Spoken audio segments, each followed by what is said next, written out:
প্রিয় দর্শক, আজ আমরা ফ্যাশন নির্ণয়ের ক্ষেত্রে হতাশ, ব্যবসায় লস, বিদেশে যাচ্ছি বাধা এবং জায়গা জমি বিক্রি করে বিদেশ যাচ্ছি, টাকা পয়সা ইনকাম করতে পারছি না, ফেরত আসছি, অর্থাৎ কোন দিকে যাব আমরা দিশ পাই না। তাই এই ভিডিও আপনাদের জন্য, আমার দর্শকদের জন্য। আপনারা পেশা নির্বাচন করুন সঠিকভাবে। তাই আজকে আপনাদের সামনে এই ভিডিও উপস্থাপন।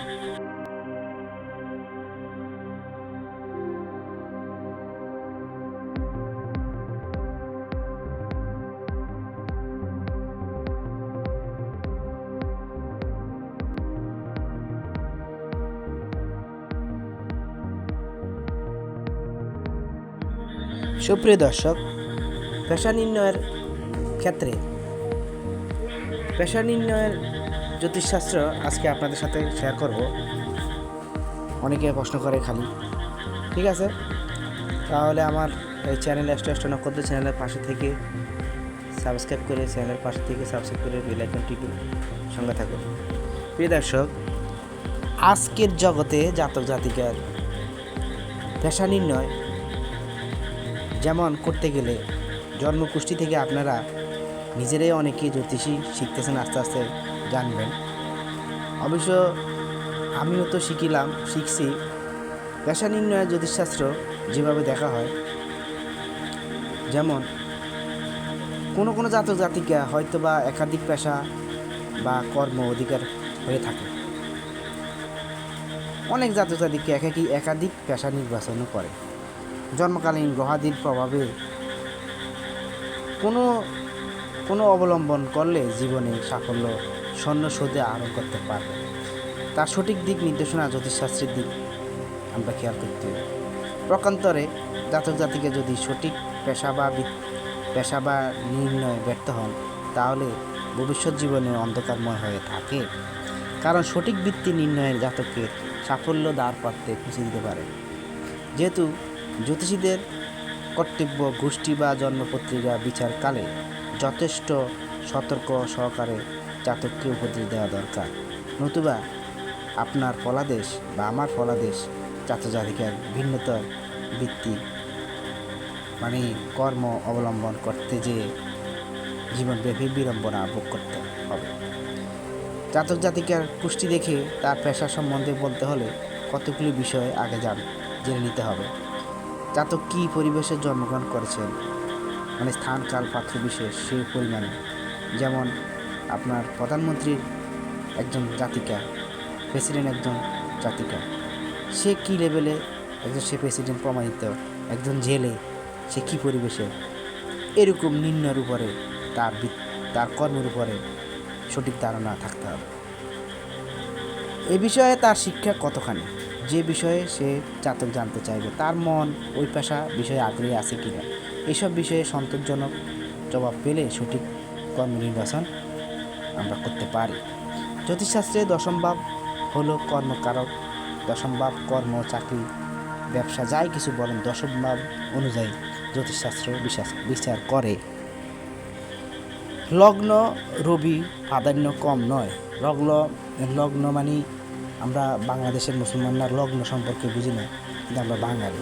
লগ্ন হলো সময়, যে সময়টা আমার জন্ম হয়েছিল, আপনার জন্ম হয়েছিল, সময়ের নাম হলো লগ্ন। লগ্ন বা সময় রবি দশমভাবে অবশ্যই গুরুত্ব সহকারে বিবেচনা করতে হবে। শাস্ত্রে দশম ভাব হতে কর্মভাব, দ্বিতীয় ভাব হইতে সম্পদ অর্থ সঞ্চয়, একাদশ ভাব আয় সম্বন্ধে বলা হয়। তারপর পঞ্চম ভাব থেকে লাভ, ষষ্ঠ ভাব থেকে শারীরিক সক্ষমতা, চতুর্থ হতে মা সুখ, নবম ভাব হতে ভাগ্য এবং দ্বাদশ ভাবে ব্যয় বিবেচনা করতে হবে। যেহেতু কোনো জন্মপত্রিকা জন্মকুষ্ঠি বিষয়ে গুলো লক্ষ্য রাখতে হবে। কুষ্টিতে লগ্ন চন্দ্র রবি থেকে দশম ভাব কোন রাশিতে বসছে।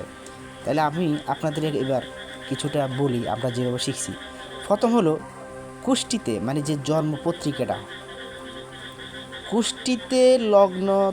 কুষ্টি লগ্ন মানে সময়, কুষ্টিতে লগ্ন চন্দ্র ও রবি থেকে দশম ভাব কোন রাশিতে পড়েছে। 2 নম্বর, দশম ভাবে কোনো গ্রহ আছে কি না দেখতে হবে। থাকলে শুভাশুভ ভেদে একটা বহন একাধিক গ্রহণ আছে কি না জানতে হবে। 3 নম্বর, দশম ভাবপতি কোথায় অবস্থান করছেন। 4 নম্বর, পঞ্চম লগ্ন ও দশম পতির সঙ্গে কোনো রূপ সম্বন্ধ আছে কি না বা আবদ্ধ আছে কি না। পঞ্চমত, চতুর্থভাবে কোনো গ্রহ আছে কি না, কিংবা ওই ভাবপতি কোথায় আছে দেখতে হবে।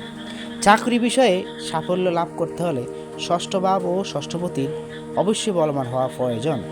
জন্মপত্রিকায় ষষ্ঠ শুভ গ্রহ কিংবা লগ্নপতি ষষ্ঠী কিংবা দশম ভাবে থাকলে জাতকের ভাগ্য চাকরিতেই সীমাবদ্ধ থাকবে। সাফল্য পেতে হলে ষষ্ঠপতি সঙ্গে দশমপতি শুভ সম্বন্ধ হওয়া আবশ্যক। আর্থিক সাফল্য ক্ষেত্রে দ্বিতীয় ও একাদশ ভাবপতির মুখ সম্বন্ধে থাকা অনিবার্য এবং বাধ্য। দ্বিতীয়, একাদশ ও দশমপতি স্ব-অবস্থান আর্থিক সচ্ছলতার সুস্পষ্ট নির্দেশ করে। তাহলে এই যে কিছুটা ব্যাখ্যা দেওয়া হলো কিভাবে আমরা জন্মকুষ্টি দেখব। তাহলে আপনার এক একটা জাতক জাতিকা একভাবে একের অধিকও তারা কর্ম করতে পারে, সেটাও আপনি দেখতে পারেন। তাহলে এই হলো আপনার জন্মকুষ্ঠির প্ল্যান। এবার আসুন দ্বিতীয় পর্যায়ে হলো আমাদের এই সমাজ, এই বাংলাদেশ, বৃহত্তম বাংলাদেশের কথা বলছি, তারা এই রাশি গ্রহ নক্ষত্র নিয়ে তেমন একটা মাথা ঘামায় না এবং কর্ম করতে করতে বাবা বলছে, মা বলছে, দোকান করলো, ব্যবসা, মেয়ে মার খেলো। কেন মার খেলো? সে ভুল ডিসিশন। তারা গ্রহ নক্ষত্র জানে না, বুঝে না, চিকিৎসক নাই, জানে না। এবং ছেলে ছাড়ছে এক কাজ শিখবে, বাপ মা ছাড়ছে আরেক কাজ শিখবে। ছেলে বলছে আমি ইঞ্জিনিয়ার হব, বাবা বলছে ডাক্তার হব। ছেলে বলছে আমি পুলিশ হব, বাবা বলছে না তুমি ব্যবসায়ী হবা। তাহলে তো হলো না। সুতরাং গার্জিয়ানদের এবং সন্তানদের কোনো না কোনোভাবে জ্যোতিষের সাথে যোগাযোগ করে আপনার ব্যয় কমান। ব্যয় বলতে কমান। জ্যোতিষে আপনার কাছ থেকে 1000, 2000, 1500, 2000, 3000 নিতে পারে, কিন্তু আপনি যে ব্যবসায় নেমে 3 লাখ, 4 লাখ, 5 লাখ মার খেলেন, আপনার তো সেদিকে লক্ষ্য করলেন না। আপনাকে তো জ্যোতিষ বলেই দিবে আপনি ব্যবসায় কি সাফল্য হবে, না মাঝামাঝি থাকবে, না একেবারেই কিছু হবে না, না ধ্বংস হয়ে যাবে। একমাত্র অ্যাস্ট্রোলজার জ্যোতিষেরাই বলতে পারবে। তাও কীভাবে বলবে? জন্মকুষ্টি। তবে আপনাকে যদি জন্মপত্রিকা বিচার করতে হয়, আপনাকে অবশ্যই আপনার জন্ম তারিখ, জন্ম সময়, জন্ম মাস, জন্ম সময় ক্লিয়ার সুন্দর মতো থাকতে হবে। কারণ 2 মিনিটের ব্যবধানে একটা যমজ বাচ্চা ডেলিভারি হয়। তাহলে একজন রাজা, একজন ফকির হয়, একজন গরিব, একজন ধনী হয়। কেন? এই চাঁদের কারণে, চন্দ্রের কারণে। তাহলে 2 মিনিটের ব্যবধানে এত পার্থক্য হয়। তাহলে আপনারা অবশ্যই জন্ম তারিখ, জন্ম সময়, জন্ম মাস, জন্ম সাল সব দিয়ে অ্যাকুরেটভাবে বিবেচনা করবেন। কোনো জ্যোতিষ যদি এইরূপভাবে বিচার না করে, তাহলে আপনি বিচার মানবেন না।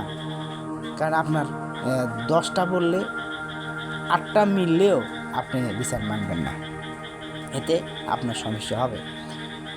যাই হোক প্রিয় দর্শক, অনেক কথাই বললাম। আজকের মতো এখানে বিদায় নিলাম, আপনাদের সুস্বাস্থ্য কামনা করে। যদি আমার এই ভিডিওটা, আমি তো